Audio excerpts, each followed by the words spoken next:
বাংলাদেশ দলের সময়ের সেরা পেসার তাসকিন আহমেদ। জাতীয় দলের এই তারকা পেসারের ব্যক্তিজীবন নিয়ে এতদিন বিতর্ক না থাকলেও হঠাৎ করে আলোচনায় তিনি।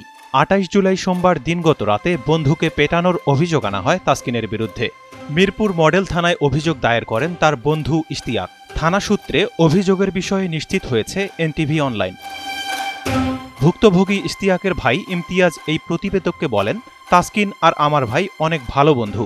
কাল রাতে ভাইকে ফোন দেওয়া হয়, সঙ্গে আরেক বন্ধু ছিলেন। তাসকিন হঠাৎ গাড়িতে নিয়ে মারধর করেন। পরবর্তীতে শহীদ সোহরাওয়ার্দী মেডিকেল কলেজ হাসপাতালে চিকিৎসার জন্য নেওয়া হয় ভাইকে। মিরপুর ১ নম্বর থেকে বন্ধুদের গাড়িতে তোলেন তাসকিন। এই সময়ে তিনি মদ্যপ ছিলেন বলে জানা যায়। বিষয়টি নিয়ে তাসকিন ২৮ জুলাই বিকেলে তার ভেরিফাইড ফেসবুক অ্যাকাউন্টের এক পোস্টে বলেন, সবাইকে অনুরোধ, গুজবে বিভ্রান্ত হবেন না। আমার ছোটবেলার বন্ধুর গায়ে হাত তুলেছি, এমন একটা ঘটনায় অনেক কিছু ঘটে যাচ্ছে।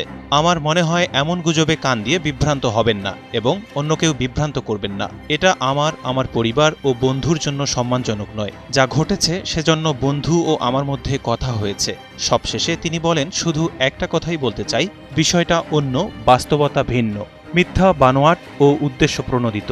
আশা করি সত্যের সাথেই থাকবেন, সত্য কখনো মিথ্যা হয় না। বান্ডেল থাকলে প্রতি সেনমানিতে টাকা বাঁচবে। বিকাশ সেনমানি বান্ডেল কিনে জিতুন প্রতি লেনদেনে।